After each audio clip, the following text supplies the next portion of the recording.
Hello, fellow zombies. Are we alive yet? Are we awake yet? Hell, it's only 10:51 in the morning, West Coast time, Monday, the 2nd of June, 2025. So, what's been happening with you guys? I know we've all been trying to keep track of the news that it keeps getting worse and worse for us these days. Senate bill's still in final debates at this rate. So they really haven't said anything about what they're going to do, except some of the senators are not decided whether or not the great big beautiful bill is going to be passing.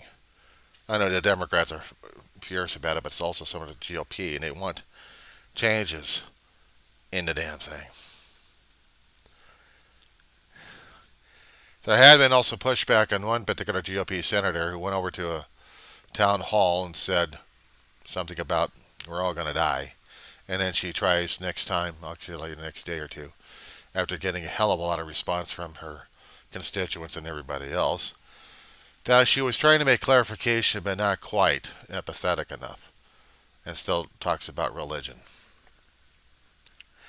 Her faith, we're all going to die. It doesn't matter to her, apparently. So naturally, the independents and anybody else is jumping on the damn task force to ridicule, humiliate, and everything else going on. If that's going to be helping us a great deal these days, I wonder. But as for the great big beautiful bill that's going to be affecting people, we've already had people, independents and some of the media, the corporate media, trying to, without ticking off Trump on how bad the bill is going to be affecting people left and right by putting on a few of the GOPs during the Sunday shows, but the rest of them are Democratic, are saying what it's going to curtail. The CBO, Congressional Budget Office, kept saying it sucks in a way.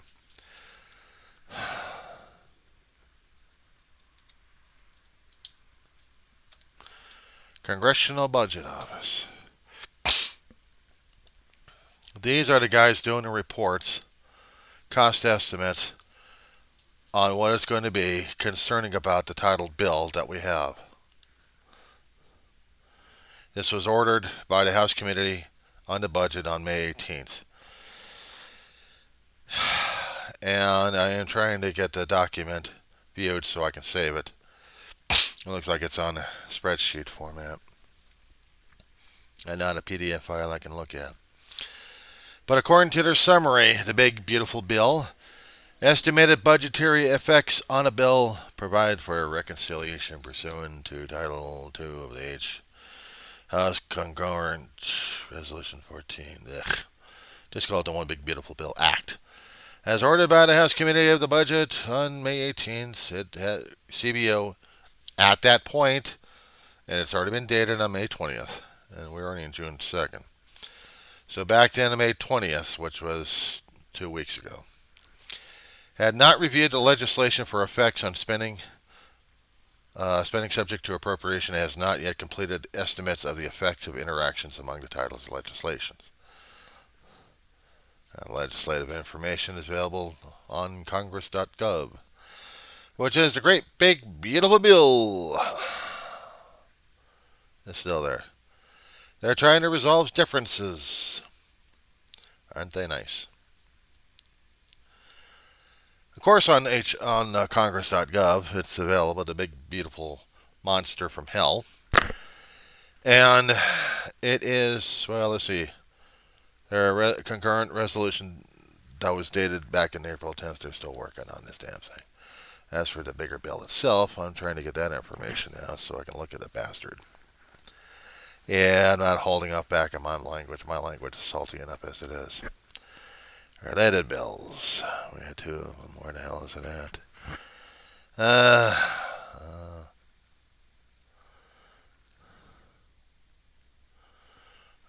Providing for the consideration of joint resolution. Blah, blah, blah.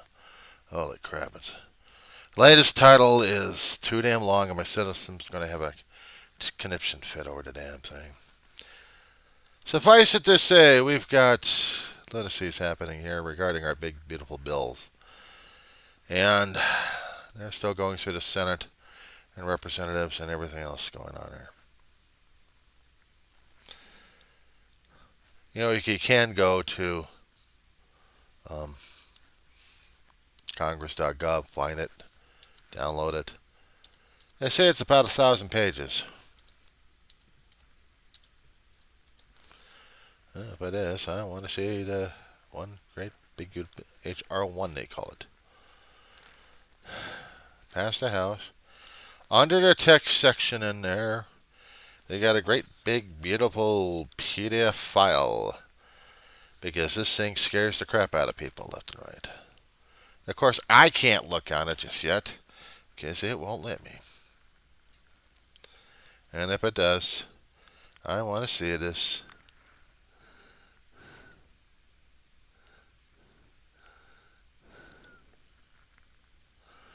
And it's still in downloads.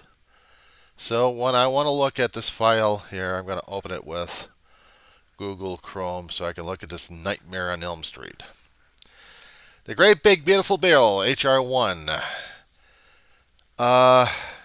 Do you have any heart medication? Do you? 1,038 pages worth of this word salad.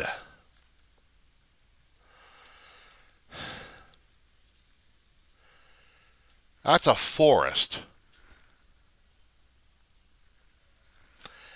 They overloaded this damn thing with so much tchotchkes and everything else in this thing that they want the old gas bag to sign this thing up and have fun with it.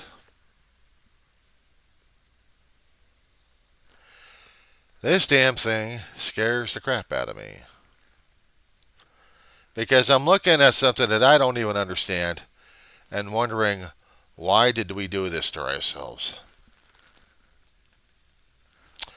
Only because we didn't know what the hell we were doing and we did this to ourselves, and now we got to deal with this shit.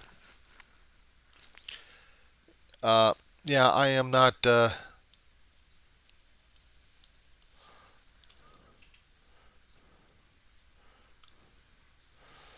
I'm trying not to deal with this monster from hell.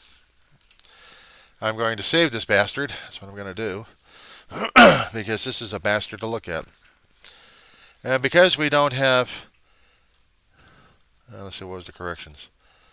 May 27th, CBO reposted estimated budget effects to the provided reconciliations. That error did not affect totals. To correct a transcription error in Table 4 and the 10-year total for did not affect the totals. Right. So we're still dealing with this little monster from hell. If that wasn't bad enough as it is.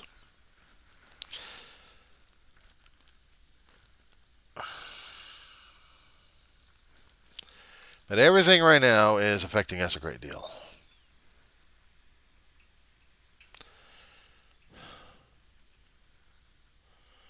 I've seen videos where they're posting of hidden ICE agents who pretend to be customers from raided a food truck, just looking for the illegal aliens in there.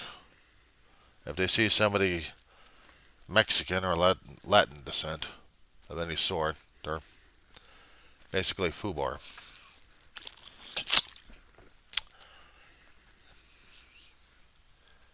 And that meant that they are going somewhere.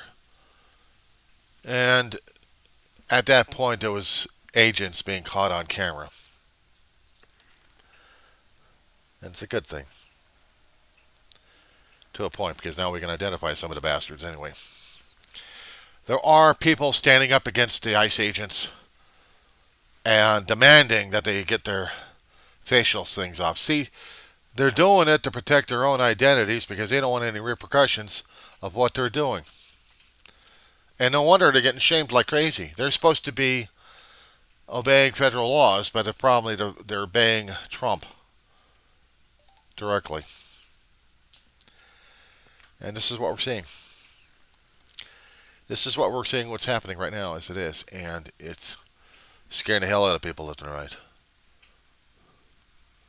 Scaring me too. I'm not Latin. I'm European. But I still look out and keep track on the social monitoring in my neighborhood of Roseman, California. Whether or not we're actually going to get any evasions in the schools or anywhere else for that matter. Because unfortunately, it is political fodder to expose. It is something to jab at people for it. It's open season. The thing is, they were warned a long time ago what was going on. They didn't want to be bothered with it. And if we actually get any raids in our school, or actually in our school systems that we have out here, or anywhere else for that matter, they think they're just getting rid of the illegal aliens. How about if they're long-time residents here in this place, and there are legal people that they were born in this state, or came across from a different state legally, and resided and chose to stay here? Doesn't matter. If they are U.S. citizens, then we've got our federal government going after U.S. citizens. You got to understand this. Everybody's affected in this one. Doesn't matter who or what. 3,000 people a day is the quota per day that ICE and the federal agencies are ordered to nail. Regardless if they are citizens or not, they're going to get nailed. Why? Because they are Latin or they're dark-skinned. I'm waiting for them to go after the black people, so I'm wondering how many people are really going to be going against these people left and right. We do have some black people in this neighborhood. We do have some black people in this town. Now, how are they going to be feeling when ICE agents comes after them and wants to deport them to Africa? We have Americans here. We have accents coming from Los Angeles and different towns and counties in the state of California. How the hell could they not be identified? Or how can they be identified as Afrikaners? White Afrikaners. Trump wants to have them come into our country. But everybody else, probably of black or of dark skin, get moved out of here. We're talking racism extreme over here. No wonder the world hates us. I'd hate us. I hate the fact that we allowed this, that we chose this, that we decided this was going to happen. And this happened on our watch. We were supposed to be doing something about it, right? But we didn't. How could we have done something about it when this was happening? We kept telling ourselves, this wasn't going to happen, this wasn't going to happen, it's going to be happening to the other guy, it shouldn't be happening to us. Until we say it happening to us. Then what do? We got food prices supposed to have been lowered on the first day. Never happened. Never happened. We have tariffs happening that are affecting our prices left and right. Shipments are going to be affected, if we get any shipments at all. If we happen to get any cargo coming in, which means if we're going to be actually having any holiday season sales or anybody else working for that change. And do they not understand that even when you do the tariffs, it's going to be affecting our jobs left and right here? Even in our town of Roseman, we would still hire for seasonal, maybe if we could. And other places they'll be hiring because of the demand. But if the demand is gone, so much for the seasonal and so much for hourly. And if they're part-time, bye-bye. If they're full-time, bye-bye. This is what's happening. Scary, and I know I'm scaring the hell out of people, but this is what we voted in. So the people are still trying to push back when they could, if they can. Probably during the weekdays, probably during the weekends. They're trying to get parades going on. They're trying to get protests going on. And here's the thing that's really going to be taking a lot of people off. See, I'm still trying to verify something on here, and I'm going to do it online even while I'm talking to you.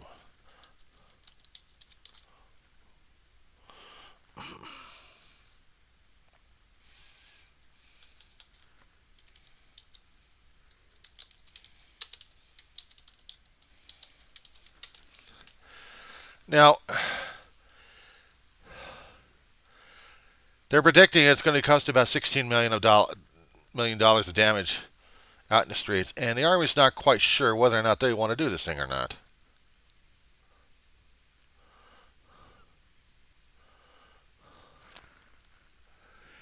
It's doubling as a birthday party for the draft dodger, a lot of people are saying.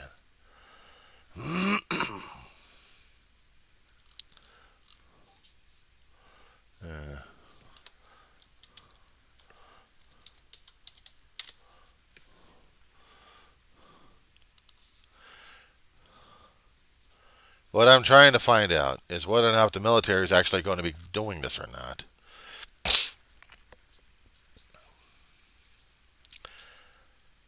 The parade will cost about $45 million, and that's theoretically adding the damages to it, the estimated damage.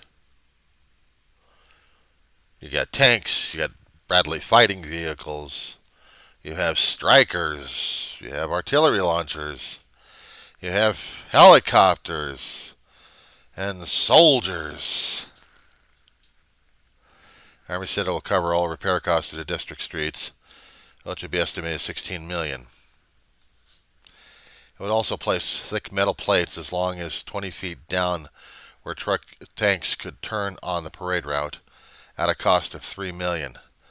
This is coming out of the Pentagon's budget to do this shit. What I was hoping for is the military to say, "Are you nuts?" But Hegseth, who is the Pentagon chief over there, SecDev, he's going to make this happen because Trump wants it happening. $45 million to do this thing, and it's going to cost about $16 million to damage the streets.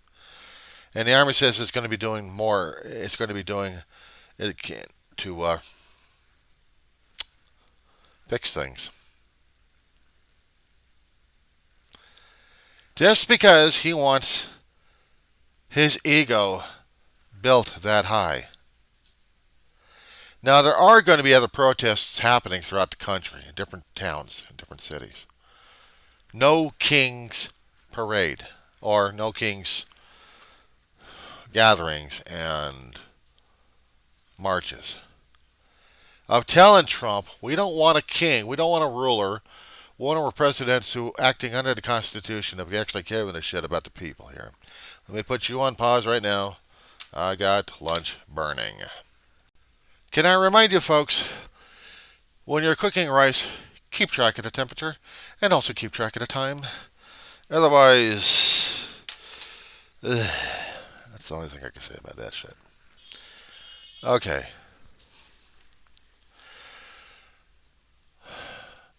Several years ago, Trump was out and about doing his European tour on his first tour of duty. And he was saying how some countries actually celebrated their military and country's birthday by putting on a military parade. And he loved it so much. He wanted it for himself, for his own birthday, but it didn't happen.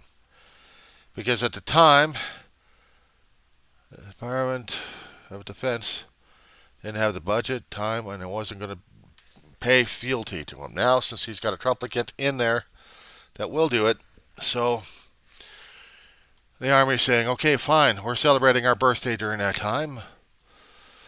We'll see what we can swing with. And here's the thing, I know they're going to be broadcasting it on all the channels, but also some of the channels will have local news that'll be having feeds. And the locals will be posting marches. At least I hope so, they will. Because if they do, we're telling people this matters more than the damn ego. Because right now, that's what's being fed is the damn ego. Sometimes I keep track of what I've got in here. This is warm tea. On a hot day, warm tea. But drinkable to a point. We have this coming up on the 14th. We have stuff happening that's going to be affecting us a great deal. We have a lot of people that depend upon cooperation. And it sucks to say this because we have to cooperate with who? Trump and his ego? I sure as hell ain't. As much as I'd like to see it happen on July 4th,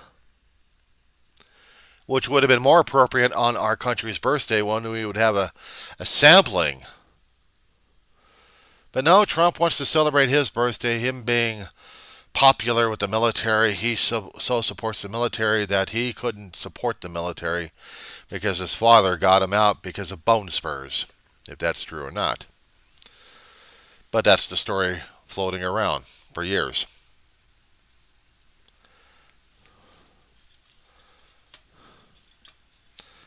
And having him celebrate his birthday in such a gregarious action, $45 million could have supported a few social programs we needed at this point over here. He's the commander-in-chief. But he still has to get the funds appropriated through the appropriate committees, doesn't he? But no, he's ordering. And therefore the Pentagon is going to be taking money out of their own budgets and pockets to do this thing, to supply him with the personnel and military equipment. The tanks, Strykers. Strykers are fast-moving armored vehicles. Not like a tank, but they are like a fast-moving RV of sorts, without all the stuff. They're just small command posts and armored and with military weapons. So they're very much badasses on the field. We also have helicopters. It reminds me of Star Wars Empire Day, where the Empire has to show its might to the people. If you want to see a little bit of a cartoon example on this, watch out Star Wars Rebels.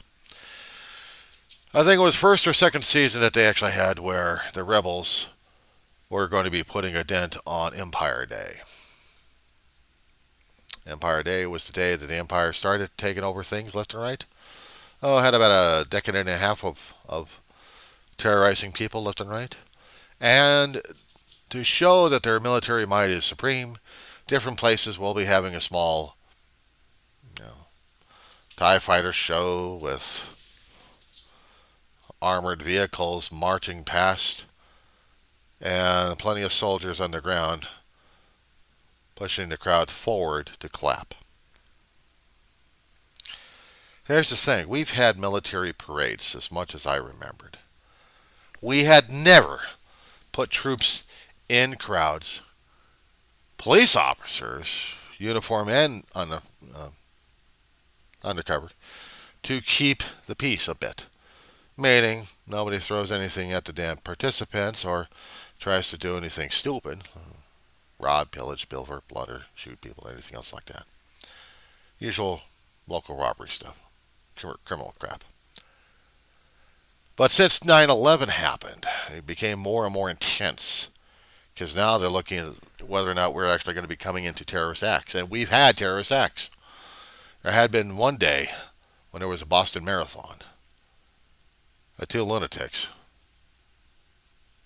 came over and decided to give us hell. And then we got into a nation manhunt for these assholes. One guy gets shot to death and the other guy is still imprisoned.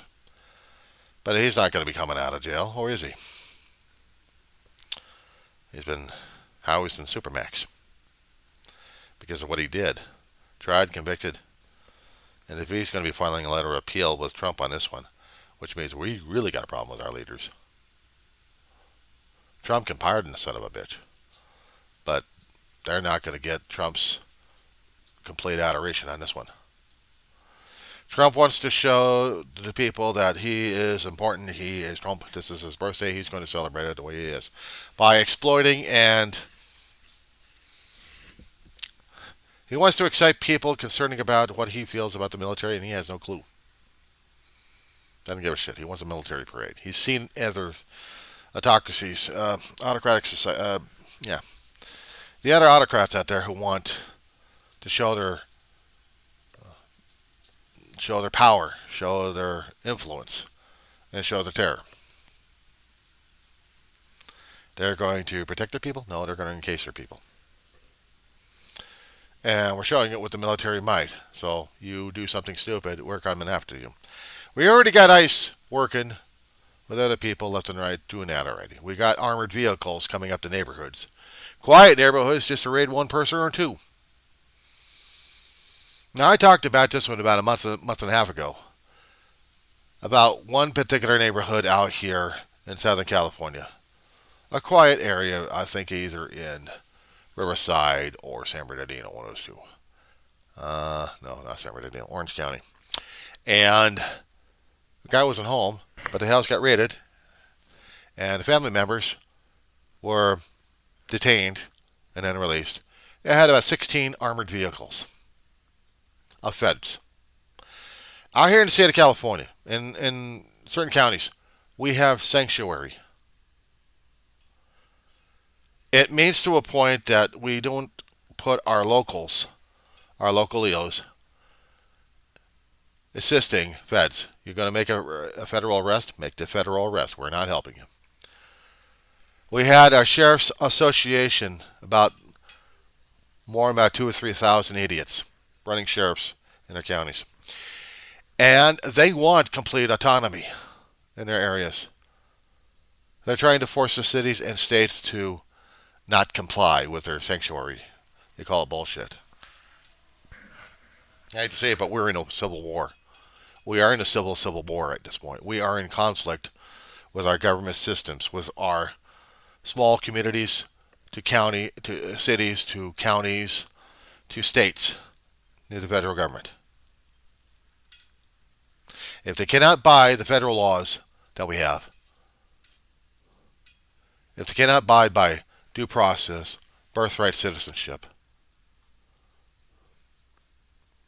habeas corpus, all Trumplicants want to get that rid of it because they want to have the ultimate power like everybody else has. And a failed economy, but they'll blame others for the damn thing. They claim they want manufacturing. They're not going to get manufacturing because the companies are deciding to pull out.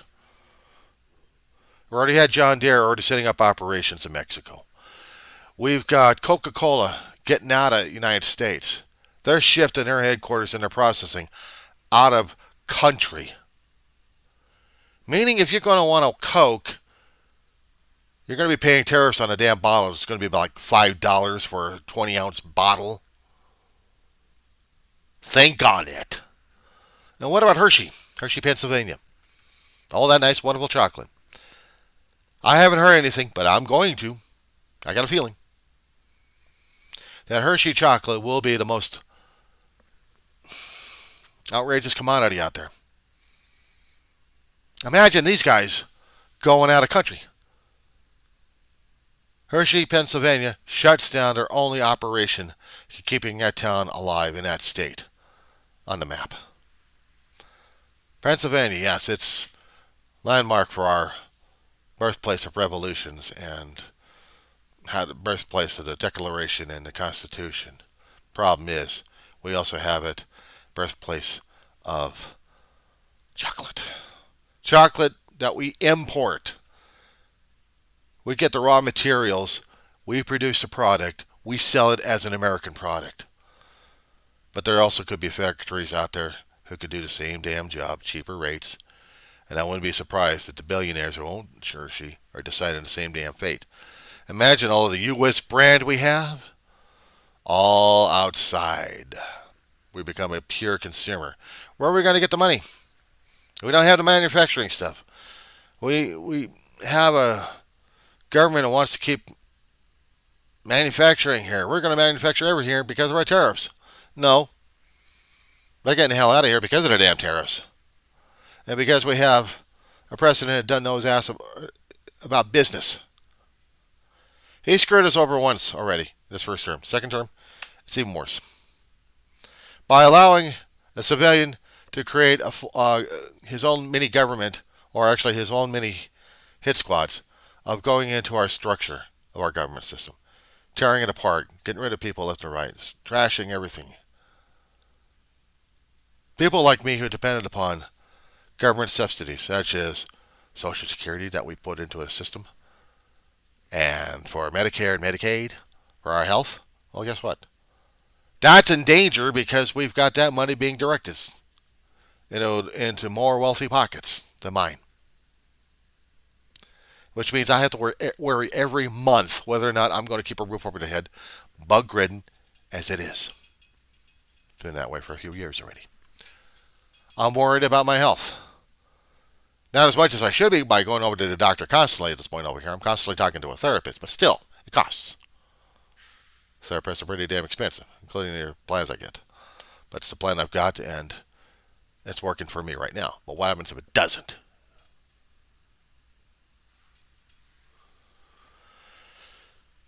So that scares the hell out of me. About the racism happening, I'm still waiting for a race war to happen out here, but we don't have the tensions built up just yet. The thing is, what's scaring the hell out of me, and what I'm trying to keep my eyes open for and my ears open, is whether or not we're actually going to get people going on a race right here. Because we got racism happening. It's subtle, it's sublime, but it's there. I can feel it. I've heard stories. This place is not immune to it. Subtlety is about discrimination. If you're black, good luck in trying to get a job. But if you can, good luck. Use you, abuse you, get rid of you, put somebody else in there. Very few opportunities out here in the Sound for blacks. But if they are, they're lucky. Blessed, maybe. Or cursed.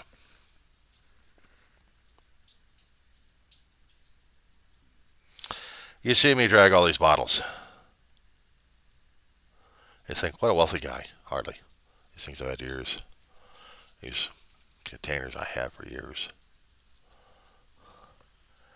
Scrape up a few more bucks, maybe I'll get me another set. They last long. Plastic I may have to get rid of. But they're going to be problematic anyway.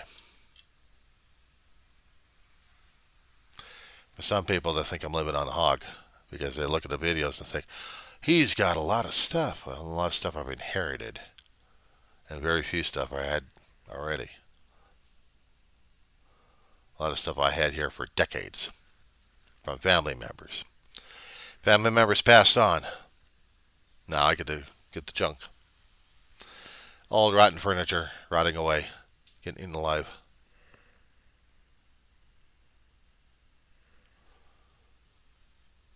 I'm dealing. I'm coping. I'm functioning. And I'm functioning because I'm graced and I'm blessed for right now. But I'm still looking out to see who's going to be coming out here to snag things out. I look at the great big beautiful bill as everybody else keeps trying to throw one viewpoint after another just to say whether or not this thing's going to help me out or not. It's not going to help me out. Because if they're taking away money from everybody else, and they keep saying that they're not, but they are. 1,000 pages. You think their common man's going to be able to look at that damn shit? That's one thing if I'm going to be doing at least a month or two worth of reading. And I know legalese is boring as hell to the regular person. If they are critically thinking and analytical, they can tear it apart. I have to wait for the summary and the gist of it.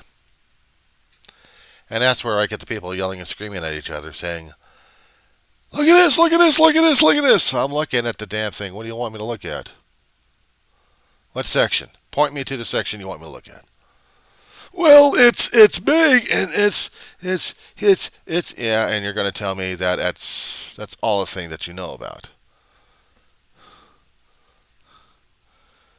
But we're in danger. We're always in danger. That's the problem with it. We are in danger of what we've got and what we're doing to ourselves these days. How we're supposed to be dealing with it is depending upon our own reactions and how we're dealing with it one way or another. And if they start throwing religion at me, I'm going to be throwing right back in their face. But this is what it says in the Bible we have to do. No, it does not. But I'm a Christian, and Christian, this is what it says. No, you're not looking at it right, because there's only 4 books out there that say nearly the same thing. Differently worded a little bit, but it's still the same damn thing. I prefer Luke. He's more direct. He's more common. The other guy is a little bit more too formal, and I can't deal with him. Matthew, Luke, John. And there was somebody else after that. I don't forgot. There's supposed to be 3 to 4 books of it. New Testament. They keep telling me what being Christian is all about. I like Luke. He's direct to the point. so I can deal and understand that one. And I can understand what in the Bible and a text would tell me. But I also know what my gut tells me as well. And sometimes I'm getting conflict of what I'm supposed to be doing compared to what the clergy that I listen to would suggest. But the clergy is also pissed off while the other religions are going after each other left and right. And I keep thinking about the different times. What was being said in the Bible of how people were obeying the Pharisees, but to me they hadn't said anything directly whether or not the people actually supported an empire ruling them on a constant threat basis. We imagined it, we put it into our films, our docuseries, but I don't think I ever came across in their writings of how much they hated authoritative regimes. Unless, of course, unless you talk about the Old Testament and Exodus, where things had changed and administrations had changed in the Middle East, where empires rose up and took control over territories of land and built images and idols and everything else, with people struggling trying to survive. And how a group of people walked out. They couldn't deal with it anymore. And then they tried to form their own nations. And how much conflict during those days was the Middle East in anyway, compared to now? The level of anger and intensity has increased many times. Firepower, definitely. Politics still the same. Depends on the point of view and what way you're looking at it. But we are having those kind of issues right now. And for that being said, what can we say or do about it? I don't know. You tell me. Because I'm still trying to analyze all the damn thing. I'm not quite sure how it's going to be affecting us right now. We've already got a constitutional crisis, they say. I believe it. We were warned. We had low voter turnout. And yet the Electoral College voted the schmucks in. And now we're dealing with it.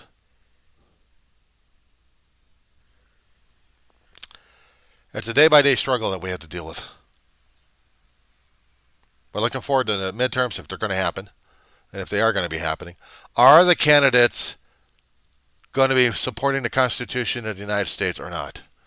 And if it is, if that particular party or that particular candidate is going to be supporting the Constitution of the United States and not a Trumplican in office or any other character like that, maybe that's the person we need to vote for temporarily until something else happens 2 years down the road.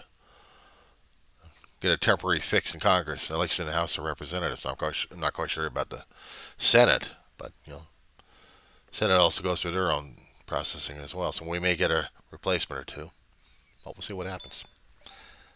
So we have this year to go through. We've got next year to go through. 2007 will be the change. And we'll see what happens. Or maybe next year will be the change that we need. And this year is the chaos because of our decision what we had last year. So what we have to deal with, boys and girls. I don't have an answer for any of you guys out there. Except to hold on to your ass. We're in for it.